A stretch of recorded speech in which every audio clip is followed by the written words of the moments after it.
आप देख रहे हैं दैनिक लोकफन न्यूज, बेबाक आवाज, खास खबरों के साथ। उनके पास जाके, क्योंकि दिक्कत ये हो रही है कि उसके लिए फंड सैंक्शन हो गया है, सब कुछ हो गया है, लेकिन उसके बावजूद भी वो काम शुरू नहीं हो रहा है। तो अब रेलवे बोर्ड DRM ऑफिस से ये पता चला है कि चूँकि ज़्यादा अमाउंट का काम है वो, तो इस वजह से उसके अंदर रेलवे बोर्ड की परमिशन लेना ज़रूरी होता है करके, तो वो एक इम्पॉर्टेंट काम है। दूसरे एक दो जो मुद्दे हैं वो मुद्दे भी विकास से जुड़े हुए हैं, डेवलपमेंट से जुड़े हुए हैं। जैसा आप लोगों को मालूम होगा कि 72 करोड़ रुपये लगाकर हमारे जालना रोड का काम किया जा रहा है, जो कैम्ब्रिज स्कूल से लेके नगर नाके तक ये काम जा रहा है।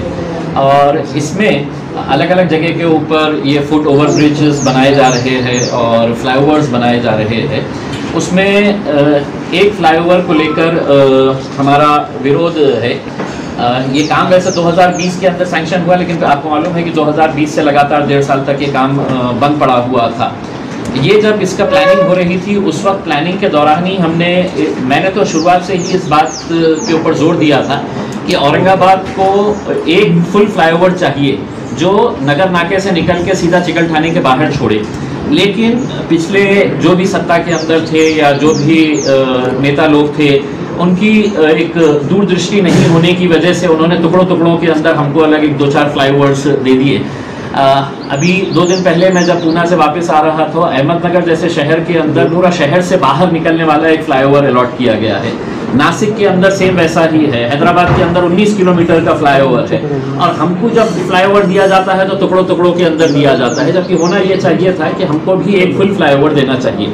अब ये इनकी प्लानिंग जब हमने देखे तो पहले ही मतलब इस NHAI के ऑफिशियल्स के साथ हमने ये मांग किए थे कि आप चिकलठाने के आगे जितने भी जहाँ पर भी जो जंक्शंस है, चाहे वो आकाशवाणी का जंक्शन हो या अमरप्रीत का जंक्शन हो, वो वहाँ पे सबसे ज़्यादा कंजेशन होता है। 2 शहरों को जोड़ने वाला जंक्शन है, एक जो उस तरफ जाता है गारखेड़ा, सतारा, बीड़ बाईपास की तरफ जाता है, और एक औरंगाबाद। तो एक इम्पॉर्टेंट जंक्शन है, फ्लाईओवर वहाँ पे होना चाहिए। लेकिन उस वक्त तैयार होने के बावजूद न जाने क्या ऐसी बात आई थी कि मतलब ये फ्लाईओवर एयरपोर्ट के सामने शिफ्ट कर दिया गया है। अब मुझे इस बात की पर्सनली खुशी है कि कुछ दिन पहले हमने डिविजनल कमिश्नर के साथ बैठे, उनको पूरी हर चीज़ बताए, और डिविजनल कमिश्नर साहब ने खुद ने ये बात माना है कि मैंने इतना स्ट्रांगली इसको अपोज किया था कि ये एयरपोर्ट के सामने नहीं होना चाहिए और ये यहाँ पे होना चाहिए। तब सुना है NHAI ऑफिसर्स ने बताया था कि अगर ये इस तरह का रहेगा तो हम वो प्रोजेक्ट ही कैंसिल कर देंगे। तो NHAI को हमको भीख दे रहा है ऐसा नहीं है, हर शहर के अंदर बनाते हैं। हमारे पास भी जो लोगों को चाहिए वो वहाँ पे बनाना चाहिए। हमारे पास पैसा आया तो अब आप कहेंगे कि नहीं, मैं करमाड़ के अंदर जाके बना देता हूँ एक फ्लाईओवर करके, जहाँ पे ज़रूरत ही नहीं है। तो इस ताल्लुक से हमने NHAI के साथ 2 मीटिंग्स अभी पिछले 8 दिनों के अंदर हमने लिए हैं, और उनको ये बात कहा है कि एयरपोर्ट के सामने का जो फ्लाईओवर है उसका काम अभी शुरू नहीं हुआ है। वो पूरे का पूरा फ्लाईओवर जो है, या तो आप अमरप्रीत चौक के ऊपर लेके आइए या आकाशवाणी चौक के ऊपर, जहाँ पे सबसे ज़्यादा ट्रैफिक है। इस ताल्लुक से ऐसा ना हो कि मतलब मैं सिर्फ अकेला बोल रहा हूँ। तो मैंने जितने भी लोक प्रतिनिधि हैं औरंगाबाद के, जितने भी आमदार हैं, इन सबको मैंने पत्र लिखकर विनंती किया कि आप लोग डायरेक्ट नितिन गडकरी साहब को ये पत्र लिखे कि हमको फ्लाईओवर जो है, औरंगाबाद की मांग ये है कि ये फ्लाईओवर यहाँ पे होना चाहिए। और मुझे खुशी इस बात की है कि तमाम राजनीतिक पार्टियों के तमाम आमदारों ने इसको सकारात्मक तरीके से पॉजिटिव वे में लेते हुए सभी ने ये तैयारी बताई है कि हम अपना लेटर्स देंगे। अंबादास दानवे साहब ने कल ही है तो ये लेटर नितिन गडकरी साहब को फॉरवर्ड कर दिए है, उन्होंने उसकी एक कॉपी मुझे दिए है। प्रदीप जायसवाल साहब ने बोला है कि हाँ वहीं पे होना चाहिए, वो भी लेटर लिख रहे हैं। संजय सिरसाट साहब कल मुंबई में थे, उन्होंने कहा कि मैं आते ही वो लेटर फॉरवर्ड कर दूंगा। अतुल छावे साहब ने भी खुद ने ये कहा है कि मेरी भी यही मांग थी कि यहाँ पे ही होना चाहिए करके। लेकिन अब पता नहीं है ठेकेदार और NHAI वालों के बीच में क्या है कि मतलब वो फ्लाईओवर वहीं पे करना चाह रहे हैं करके, जबकि हमारी ये मांग है। और इसकी फिजिबिलिटी स्टडी हमने करवाई है। तो कोई ऐसा बहुत बड़ा खर्च आ रहा है ऐसा नहीं है।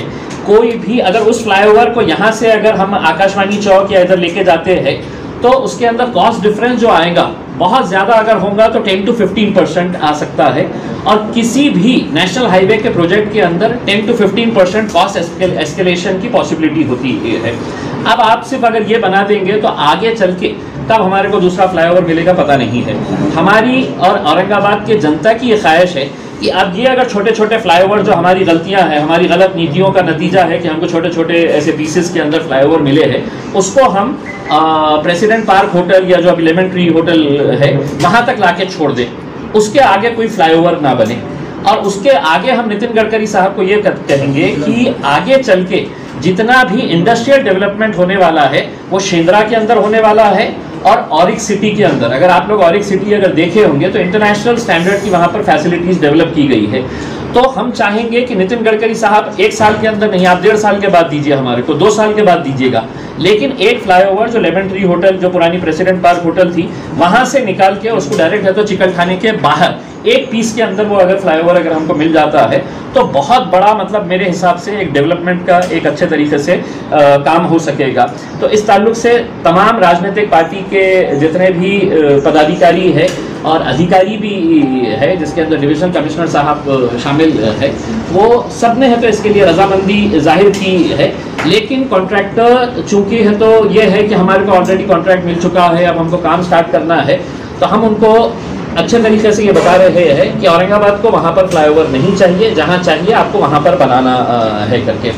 और अगर वो उसके ऊपर अड़े रहे तो हम वो काम वहाँ पे एयरपोर्ट के फ्लाईओवर को हम नहीं होने देंगे। हम एयरपोर्ट की जगह जहाँ पर लोक प्रतिनिधि जो लाखों लोगों का प्रतिनिधित्व करते हैं उनके हिसाब से जहाँ पर चाहिए वो फ्लाईओवर वहाँ पर बनाने की हम बात करेंगे। मैं पर्सनली है तो जितने भी लोक प्रतिनिधि हैं उनसे भी अनुरोध करूँगा कि अगर ज़रूरत पड़ी तो हम सब एक साथ मिलकर जाएंगे नितिन गडकरी के साहब के साथ पास, और वहाँ पर जाकर हम बैठेंगे और उनको बताएंगे कि ये फ्लाईओवर यहाँ पर चाहिए, और जब भी हमको दूसरा फ्लाईओवर मिलेगा तो टुकड़ों टुकड़ों में ना देते हुए हमको वहाँ से जालना रोड का जो सड़कों का ये है वहाँ से एक फ्लाईओवर देके सीधा चिकलठाने के बाहर हमारे को उतारे, तो ताकि एयरपोर्ट भी उसके अंदर कवर हो जाता है। तो ये एक मुद्दा था। दूसरा मुद्दा ये है कि कुछ दिन पहले मैंने जालना रोड के वक्फ प्रॉपर्टी के ताल्लुक से एक प्रेस कॉन्फ्रेंस लिया था। उसमें बताया था कि औरंगाबाद के कुछ बड़े बड़े लोग जो है वो वक्फ की प्रॉपर्टी के अंदर किस तरह से उन्होंने वक्फ की प्रॉपर्टी को इलीगल तरीके से एक्वायर करके और उसको बेचने का काम किया है करके वो प्रेस नोट जो है वो डिस्ट्रीब्यूट करें। तो मुझे खुशी है इस बात की कि मैं कंटिन्यूस इसका फॉलोअप करने से ये हुआ है कि अब वक्फ बोर्ड ने रजिस्ट्री ऑफिस को लेटर लिखा है कि ये जितने भी ट्रांजैक्शंस हुए हैं, जितने लोगों को ये दुकानें बेची गई है, ये पूरे है तो इलीगल है और इसको सबको कैंसिल कर देना करके। ये कैंसिलेशन का लेटर आईजीआर को भेजा गया है, इंस्पेक्टर जनरल ऑफ रजिस्ट्रेशन, और यहाँ के जितने भी रजिस्ट्री ऑफिस है इन लोगों को भेजा गया और ये कहा गया है कि आपने है तो जितने रजिस्ट्री हुए हैं ये टोटल इलीगल हुए हैं और इसके अंदर फौरन है तो इसको कैंसिल किया जाए। ये लेटर मार्च के अंदर फॉरवर्ड किया गया है जितने भी उसको, और उनको तात्काल है तो इसको कैंसिल करने के लिए बोला गया है। लेकिन मुझे ये बताते हुए ये हो रहा है कि मार्च के अंदर भेजने के बावजूद भी अभी इसका मार्च से लेके ये जो 3 रजिस्ट्री ऑफिस है हमारे पास, ये कलेक्टर ऑफिस के अंदर जो है और बाकी के 2 एक भीड़ बाईपास के ऊपर है, ये सिर्फ आपस में एक दूसरे को लेटर लिखते हैं कि ये हमारे उसमें नहीं आता है, ये तुम्हारे उसमें आता है, तुम इसके ऊपर कार्रवाई करो। फिर दूसरा है तो उसको फिर वापस लिखता है। ये पूरे लेटर्स है, करस्पॉन्डेंस है मेरे पास कि आप हमारे उसमें नहीं आता है, तुमने करो करके। क्योंकि इसके अंदर रजिस्ट्री ऑफिस का एक अधिकारी ने मेरी जानकारी के हिसाब से आज भी मतलब ये रजिस्ट्री ऑफिस के अंदर जो धांधलियाँ चलती है, मेरी जानकारी के हिसाब से हर रोज़ का इनका कलेक्शन 20 लाख रुपये होता है। जितने भी रजिस्ट्री ऑफिसर्स है उसमें चाहे वो 20 बाय 30 की रजिस्ट्री कर रहे हो, लीगल रजिस्ट्री भी अगर आपको करवाने का है तो आपको बगैर है तो एजेंट के और बगैर पैसा दिए हुए होता नहीं है। तो इस तरह की जो रजिस्ट्री है जिसके अंदर धांधलियाँ होती है उसके लिए कितना पैसा इकट्ठा होता है, तो इसके लिए नेचुरल है कि इनकी चेन कहाँ तक जाती होगी। और मुझे बताते हुए कोई ये नहीं है कि ऊपर लेवल तक, बहुत ऊपर लेवल तक इनकी चेन जाती है, इस वजह से उन्हें किसी का डर नहीं है। वरना कलेक्टर ऑर्डर पास करने के बावजूद भी एक्शन नहीं होता है, कोई कार्रवाई नहीं होती है और कलेक्टर साहब भी उसके ऊपर खामोश बैठते हैं। तो सिर्फ कागजी कार्रवाई करके ये नहीं होता है, उसके अंदर एक्शन लेने की ज़रूरत होती है। जैसा हम इसके पीछे पड़े हुए थे, अब 25 तारीख के दिन औरंगाबाद के अंदर महाराष्ट्र वक्फ बोर्ड की मीटिंग यहाँ पर रखी गई है और उसके अंदर हमने ये ठहराव डाला है, मैंने खुद ने डाला हूँ कि जिस तरह थाने के बालापुर का मैटर जो मैंने आपको सुनाया था कि बोगस एनओसी बनाकर दी गई थी और उस बोगस एनओसी के जरिए एक वकील उसके अंदर इन्वॉल्व थे, एक डॉक्टर कपल को बेची गई थी वो ज़मीन। मुझे ये बताते हुए खुशी हो रही है कि वक्फ बोर्ड के अंदर अब ये बालापुर के मैटर के अंदर भी एफआईआर रजिस्टर हुई है। वो वकील साहब को थाने की पुलिस ने आके उस्मानाबाद से उठाकर लेकर गई है, उनसे है तो अभी इंक्वायरी चल रही है। जिस बुनियाद के ऊपर इन्होंने ये एफआईआर रजिस्टर किया है, बालापुर का जो एफआईआर रजिस्टर किया है, उसमें जो एफआईआर के अंदर वक्फ बोर्ड के ही ऑफिसर ने एफआईआर रजिस्टर किया है, उसमें लिखा है वक्फ अधिनियम 1995 चे कलम 51 नुसार वक्फ मालमत्तेची आणि विशेषतः स्थावर मालमत्तेबाबत भाडेपट्टा किंवा इतर प्रकारे हस्तांतर हे बेकायदेशीर आहे, त्याकरिता वक्फ मंडळाची परवानगी घेणे बंधनकारक आहे। तसेच वक्फ मालमत्ता विक्री, दान, गहाण इत्यादी प्रकारे हस्तांतर करता येत नाही। सदर मिळकत 11 महिन्यापेक्षा जास्त काळासाठी भाडेपट्ट्यावर देता येत नाही। वक्फ मालमत्ता हस्तांतर करण्याबाबत कायद्याने कायमचे प्रावधान केलेले आहे। ये एफआईआर रजिस्टर किया गया है और एफआईआर के अंदर अब जो नया कानून आया है, जो बेचने वाला है उसके ऊपर एफआईआर रजिस्टर होगी और जो खरीदने वाला है उसके ऊपर भी एफआईआर रजिस्टर होगी कि आपने वक्फ की प्रॉपर्टी खरीदे है। तो मेरी ये मांग है कि उसी बुनियाद के ऊपर वक्फ बोर्ड ने 25 तारीख के मीटिंग के अंदर इस ठराव को पास करके जितने भी लोगों ने जालना रोड की इस प्रॉपर्टी को खरीदा है उनके ऊपर एफआईआर, और जिन्होंने बेचा है जिसके अंदर आपके वो सबसे पहले जो मुतवल्ली साहब है जिन्होंने ये समझा कि मेरी जागीर है ये मैं बेच दूंगा करके वो, और 3 जो धन्ना सेठ है जिसके अंदर राजू तनवानी साहब है, उसमें नहीं बाफना साहब है और क्या नाम बेटा तापड़िया, जुगल किशोर तापड़िया, ये तीनों के ऊपर भी रजिस्टर होना चाहिए एफआईआर। मैं पुलिस डिपार्टमेंट से अनुरोध करूंगा कि डीसीपी साहब ने इन लोगों को बुलाए हैं, इन लोगों से पूछताछ किए हैं, लेकिन ये तीनों ने है तो जितने भी लोगों को बोला है यही बताया है कि होता नहीं है, कुछ आराम से निकाल लेंगे करके उसमें हम इसी बुनियाद के ऊपर ये एफआईआर रजिस्टर करवाने की हम चाह रहे हैं, जो बालापुर के अंदर आपने लिखित तौर के ऊपर ये दिया है।